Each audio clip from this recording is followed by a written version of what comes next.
ये बाड़मेर जैसलमेर जिला, इसमें अभी नहीं पहले भी कई लड़ाइयाँ होती देखी है। 65 का युद्ध, 71 का युद्ध, दोनों युद्धों में पाकिस्तान को मुंह की खानी पड़ी। हमारे सेना के बहादुरी की वजह से, इनके शौर्य पराक्रम और वीरता की वजह से। आप लोगों को याद होगा 1965 में जब युद्ध हुआ था पाकिस्तान और हिंदुस्तान के बीच में, उस समय देश के प्रधानमंत्री लाल बहादुर शास्त्री ने जय जवान जय किसान का नारा दिया था। कि हमदा साहब ने बताया जैसा आज इस देश के अंदर सीमा पर जब देश की सुरक्षा को खतरा होता है तो वहां पर जवान का खून गिरता है और देश के अंदर अनाज की जमीन से अनाज पैदा करने में किसान का पसीना गिरता है।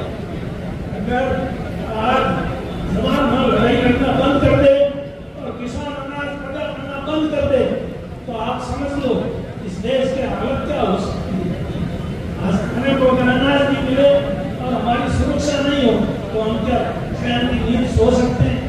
और अगर हमारा पेट भूखा रहे, भूखे नहीं हम सो सकते हैं क्या? भूखे पेट भजन में होए गोपाल। इस देश में अनाज की कितनी कमी थी ये आज के लोगों को पता नहीं। जब देश में युद्ध हुआ था उसमें अपने यहाँ 2026 में अकाल पड़ा था, उस समय देश के अंदर अनाज की क्या स्थिति थी? अनाज था ही नहीं देश के अंदर, लोगों के खाने के लिए पैसों से भी अनाज था ही नहीं, पैसों से क्या खाएंगे? तब इंदिरा जी ने अमेरिका से जुबान मंगा करके हमारे यहाँ के लोगों को पूजा कराई, तब जाकर के लोग बस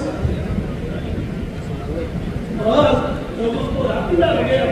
आपको याद है जुबान से और हिस्सा हो गया था, लोग मर गए थे, हजारों की संख्या में लोग मर गए। ये बात हमें भूलना नहीं है। इसलिए मेरे कहने का मतलब ये जवान और किसान जितने ही जवान हैं इस देश के लिए, किसान भी उतने ही हैं। लेकिन ये हमारा दुर्भाग्य है कि इस देश की सरकार न जवानों की तरफ ध्यान दे रही है न किसानों की तरफ ध्यान दे रही है। उनका ध्यान सिर्फ और सिर्फ पैसा कमाने की तरफ है, व्यापार की तरफ है। ये आप मेरे से ने आपको बताया। यही हालात है तो आने वाला भविष्य देश का बहुत ही खराब होगा।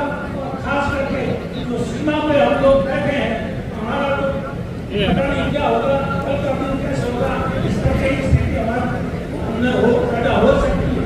इसलिए मैं आप सब लोगों को आज इस सभा में बिताए इतनी बड़ी तादाद में इस